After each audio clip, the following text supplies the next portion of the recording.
Hello बच्चों, let's see this question. The question says that show that the exponential function f r to r given by fx equals to e की power x is 1 but not on 2. What happens if the codomain is replaced by positive real number r not plus? तो चलिए की concept लिख लेते हैं। इसमें की concept क्या होगा? की concept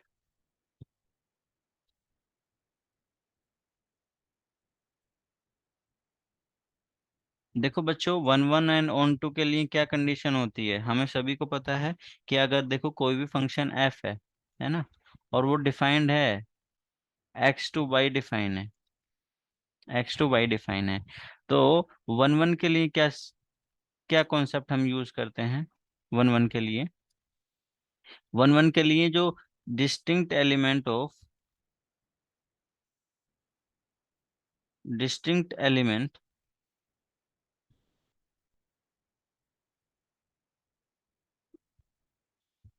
distinct element of x must have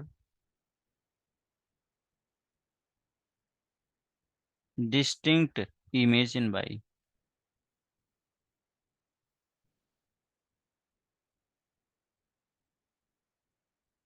Distinct image in y, अगर ऐसा है तो इसका मतलब ये फंक्शन 1 1 है। और ऑन टू के लिए बच्चों, ऑन टू के लिए एक तरीका होता है, ऑन टू के लिए, या फिर अगर हम इसको मैथमेटिकल फॉर्म में एक तरीके से और लिखना चाहें तो वो क्या होगा? 1 1 के केस में वो क्या है कि भाई x1 comma x2 from x element of x are in such a way कि भाई f of x1 equals to f of x2, और दैट गिव्स अस x1 बराबर x2। अगर ऐसा दे देता है x1 बराबर x2, तो इसका मतलब ये फंक्शन 1 1 है। और ऑन टू के लिए होती है कंडीशन, अगर range of function f range of function f is equals to codomain of function, codomain of function f। तो रेंज और कोडोमेन इक्वल हो गया तो इसका मतलब ये फंक्शन क्या हो जाएगा? ऑन टू बोल देंगे हम। तो चलिए इस कॉन्सेप्ट पे बेस हम इसको देखते हैं क्या है ये क्वेश्चन। ये 1 1 होगा या नहीं होगा, ऑन टू होगा या नहीं होगा। तो पहले 1 1 चेक करने के लिए एफ एक्स क्या है हमारे पास में, एफ एक्स लिख लो। हम क्या चेक कर रहे हैं? 1 1,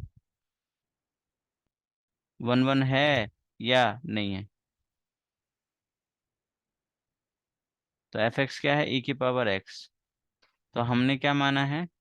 late let x1 comma x2 from from where, from R, या फिर ये हम इसकी जो कोडोमेन है, इसकी जो डोमेन है, डोमेन क्या है यहाँ पे? आर है। From R in such that f of x1 is equals to F of x2, such that f of x1 बराबर एफ ऑफ x2। तो कर दो इक्वल। तो e की पावर x1 बराबर e की पावर x2।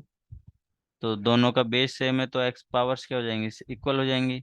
x1 बराबर x2। तो इसका मतलब हम बोल सकते हैं कि भाई ये फंक्शन कैसा होगा? 1 1 होगा। Therefore f is 1 1। अब हमें ऑन टू चेक करना है। ऑन टू के लिए क्या होगा? ऑन टू के लिए जनरली हम क्या देखते हैं बच्चों? रेंज एंड उसकी कोडोमेन। तो कोडोमेन तो हमें पता है, कोडोमेन क्या है इसका? फंक्शन का कोडोमेन आर है। एंड इसकी रेंज क्या होगी? तो रेंज निकालने के लिए पहले फंक्शन देखो क्या है। Function is equals to F of X is equals to E की पावर एक्स। तो देखना बच्चों, ई की पावर एक्स का वैल्यू कहाँ से कहाँ तक जा सकती है? मिनिमम वैल्यू इसकी 0 हो सकती है। कहाँ? जब एक्स क्या जाएगा? माइनस के इनफाइनाइट। और मैक्सिमम वैल्यू क्या हो सकती है? इनफाइनाइट। तो एफ एक्स की जो रेंज होगी, f x can go up to infinite, और मिनिमम क्या हो सकता है इसका, जीरो, क्योंकि नेगेटिव में ये वैल्यू हो ही नहीं सकती है।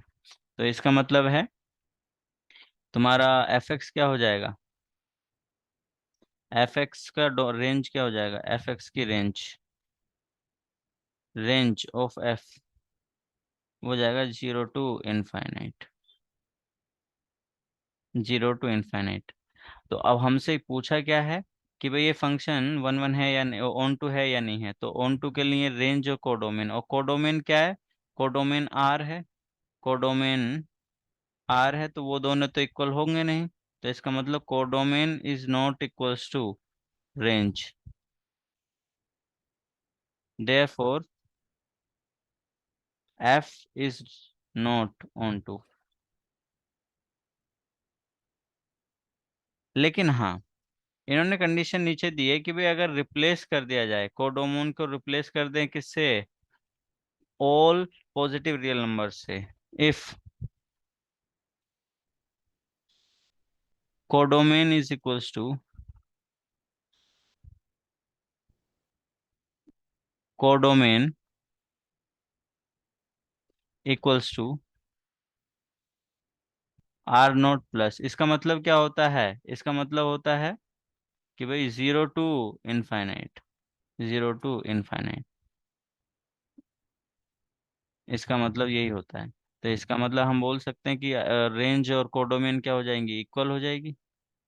तो रेंज एंड कोडोमेन इक्वल हो जाएगी, range will become equal to the codomain।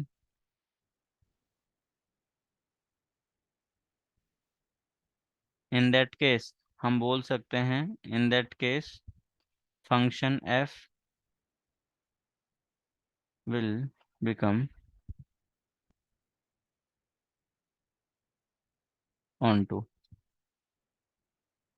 वो कैसा बन जाएगा, onto में बदल जाएगा या वो बन जाएगा, अगर ऐसा हम चेंजेस कर दें तो। यही हमें बताना बताना था।